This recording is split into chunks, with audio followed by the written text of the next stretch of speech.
I was a powerless kid, vulnerable, unequipped, weak, mentally and physically. But yet I wanted more. And I knew that hardship, that struggle, that environment, that childhood wasn't about to last forever. I wasn't living. I was learning early on how to survive. And at the same time, I kept having this voice inside my mind saying, don't quit, keep holding on, it's gonna be alright. From no you can't to yes I can and beyond, that one is for you on Blaise Latitude.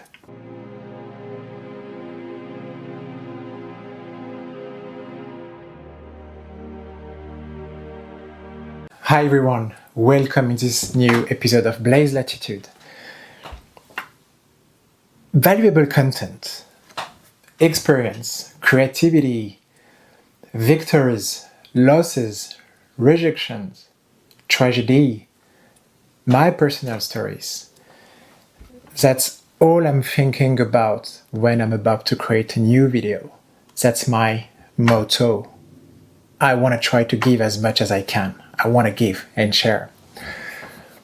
So today, for that one, I was like, why not trying to combine two things? First, introducing myself a little bit more so you can understand who is talking to you on that channel. Getting a little bit inside of where I'm from and what have been my leverages. And in the same time, giving to you some valuable content, things I have lived and experience that I have taken from those time in my childhood in particular. It's not going to be about, by the way, dwelling into memories. It's not about doing a self-therapy here with you. None of that. The idea of that video is actually to talk to you, whoever you are, boy, girl, woman, man, grown up or not yet. Wherever you are at the moment, whatever may be your struggle. The idea is like, if you can sustain a little bit longer, if you can hold on, if you can not quit and keep believing in yourself, that time are going to be easier, trust me, they're gonna be. So this video is for you. It's a shot of resilience. It's a shot of yes, you can. And I hope you will enjoy that.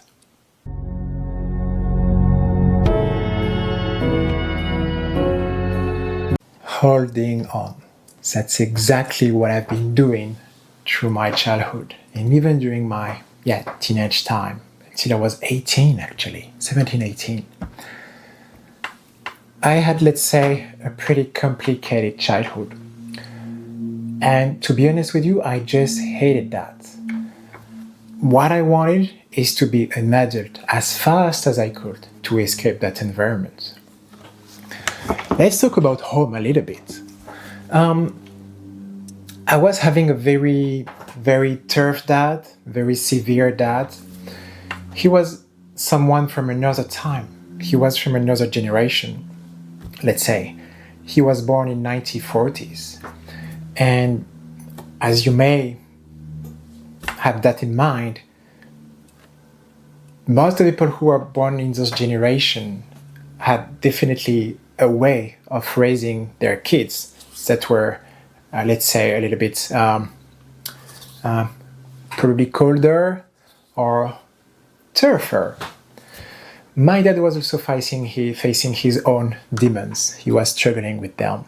And let's say that I became somehow one of the recipients of the struggle he may have had inside himself. I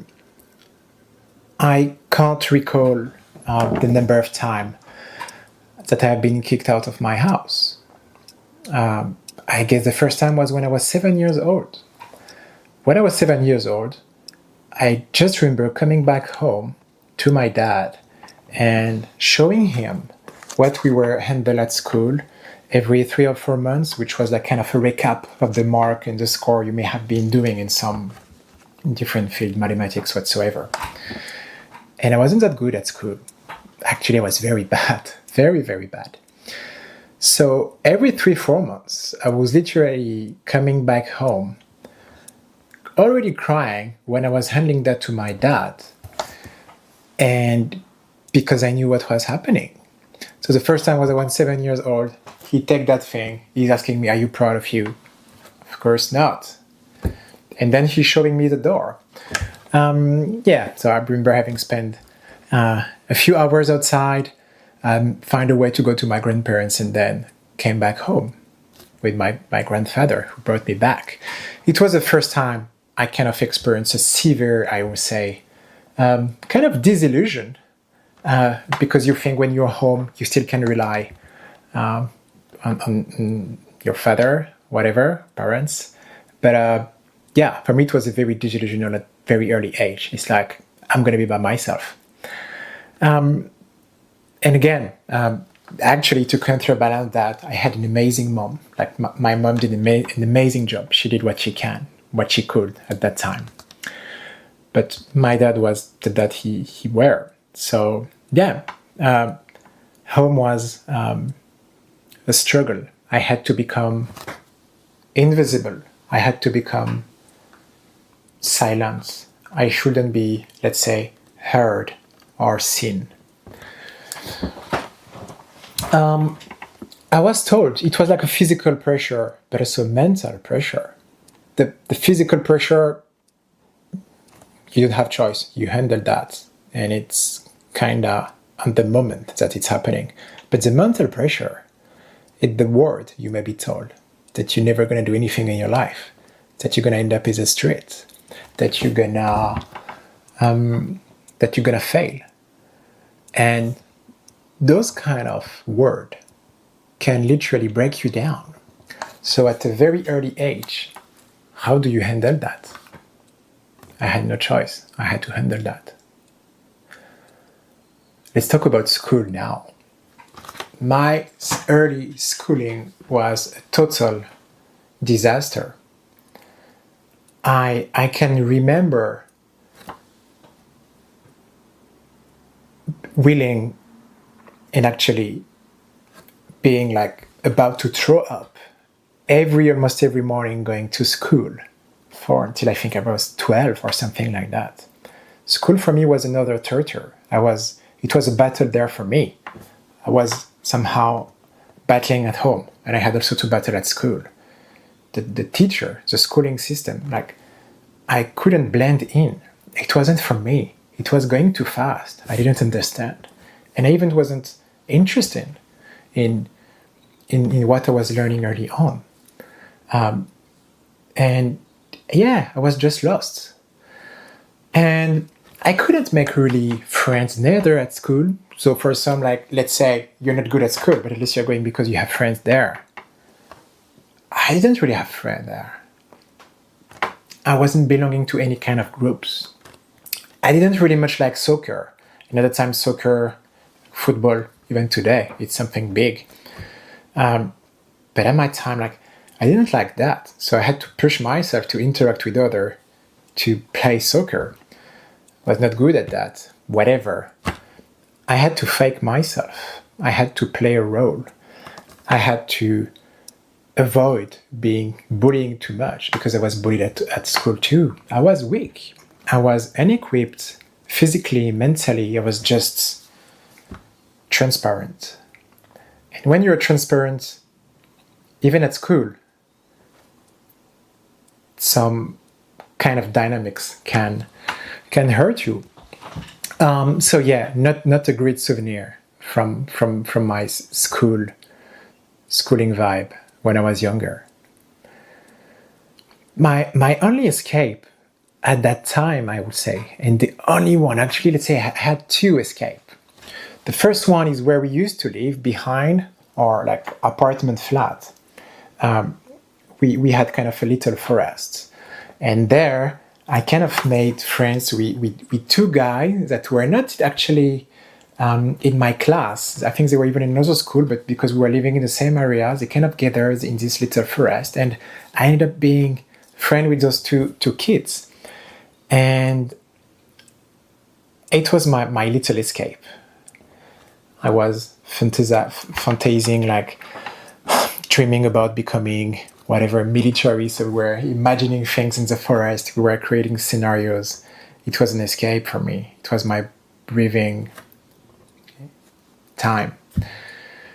And the second thing that made me hold on to that darkness that I was experiencing, to those cries, to those fears and scares, was definitely movies. I've done a content about that a few weeks ago, but I think I even went as deep as I should have been, because literally movies and cinema saved me at that time. All those action heroes. It was a fiction, definitely, but for me it was not a fiction. It was a reality I could dream about. It was my only way to escape and to survive as well.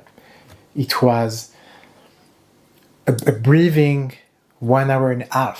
It was a breathing 90 minutes, 120 minutes, where I wasn't me anymore. I wasn't in this kind of pressure jail, you name it. I was free. So yeah, it helped me a lot. I spent a lot of time dreaming about what I would become. I was unable, I was vulnerable. So my only empowerment tricks and tool was dreaming and my creativity, which I still kept today. And I want to believe that if I've done so many things later on, and I've been successful in many areas, it's because I early on developed that skill of being creative, envisioning myself, seeing things happening. It saved me once, and actually it helped me to thrive. So yeah, I struggled until 17, 18, and then I managed to physically really escape.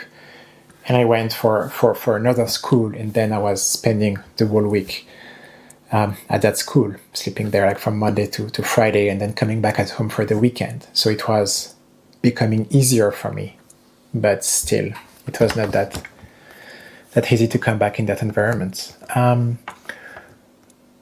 So yeah, and from when I reached 18, then a new chapter of my life started to unfold slowly, and I could literally become more in charge of my future, because now I was able to decide. And that's part 2.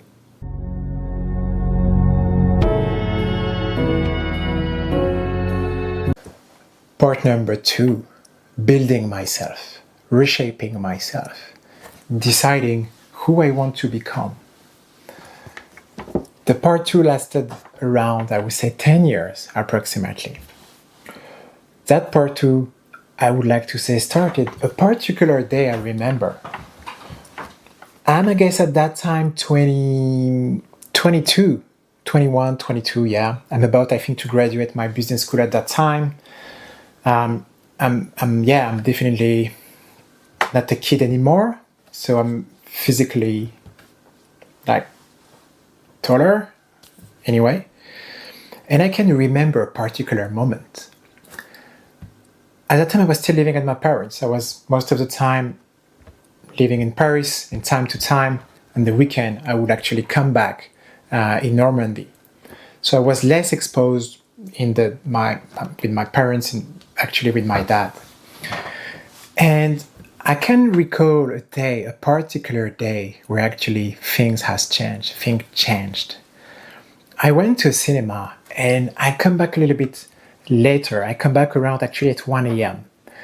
And for my dad, it was impossible for us to come home after, I guess, 11 p.m. or something like that. We couldn't literally go out at night. That was the vibe. of him, his vibe. Actually, for those who were staying under his roof. So I go to the cinema that day, come back a little bit late, and guess what? He's waiting me at 1 a.m. in the living room. I could still see him like he used to treat me when I was a kid. And that night, that seconds, I knew what was about to happen. He was about actually to do again what I had lived through my childhood. He just wanted to beat me. And actually, he did try to beat me, but now I'm taller, I'm stronger, and I know how to protect myself. So he can't beat me anymore. He's now becoming unable, and I'm fully able. That night, I said no more. That night was actually, for me, a new start, a new departure for a new journey that I've just said lasted 10 years, a decade almost, where I just wanted to become the man I dreamed about becoming when I was a kid. I never saw him after that event, and he passed away, by the way, a few weeks after. May he rest in peace, by the way. But that particular moment was a big turn for me. So, graduating my business school, and now I'm literally going for what I want to do. But actually hard things, niche things, things that I thought were for others not achievable. I dedicated myself about trying to achieve them. Starting the modeling industry, I had an amazing mentor at that time. He taught me a lot about that. Being immersed in a lot of very amazing environments, being privileged to meet very, you name it, powerful people, artists, stars. I was immersed in that. So I will never forget that first experience with that guy, my first mentor. I then transitioned, went for the luxury industry, worked in the caviar area for a few months, then left, went abroad, traveled the world, went to live in Kazakhstan when I learned a lot, an amazing country, tried to build something there, failed, but still learn. Entrepreneurship, you keep learning. Went to work for an airline where I used to live in the Middle East, in Qatar, in the Gulf, Qatar waves. Learned a lot in terms of hospitality, commercial aviation, service, customer care. Amazing experience. I then had something I wanted to achieve. I wanted to do something that always was close to my heart and to my mind, but that actually thought I couldn't achieve it because it was, for me, too high, too hard. But still, one day, I take the decision. I say, I want to live without any kind of regrets. I have to try anything and everything. That's what I promised to myself. And by the way, I make it very quick because we could stop on so many things I've been doing. And so I decided to enter to the military and into the special operation forces, which for me would become one of the most epic period of my life. And after serving for different years, having done amazing stuff, having challenged myself, having actually discovered myself in that, became a man also. I deeply believe till that day that the person I was before the military and the person I was after the military and special operation where I served, I was different. I was not the same. You change because what you're going to do is different and require for you to be different. So during the decade, this kind of rebuilding, and after transitioning from the military to what I'm doing now, helping others, coaching, mindset, empowerment, consulting for brand and creativity, entrepreneurship, I really feel that the struggle I have had in my childhood pushed me to do that and actually gave me the capability to be able to do this those wide spectrum experiences from modeling, military, entrepreneurship, jet set, show business, whatever, the fast life. I wanted to experience it all. I wanted to see the world. And if today I'm that good about feeling people, understanding cultures, understanding people's needs, I genuinely believe it's because I put myself in there for a decade, looking for myself. And when you spend so long looking for yourself, somehow you find yourself. And you take a lot of benefit from that. And what do I take from that at the end? That's part number 3.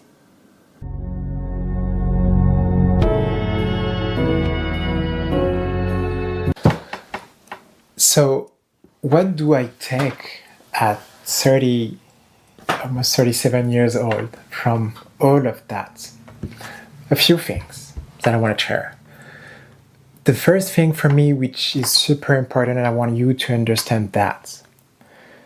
Understand that you will be, and you are truly, and I genuinely think that you are strong, really strong, only because you have experienced being vulnerable and weak. True strength, people who are really strong, that may have been crossed around through my life, those guys have been ultra weak before.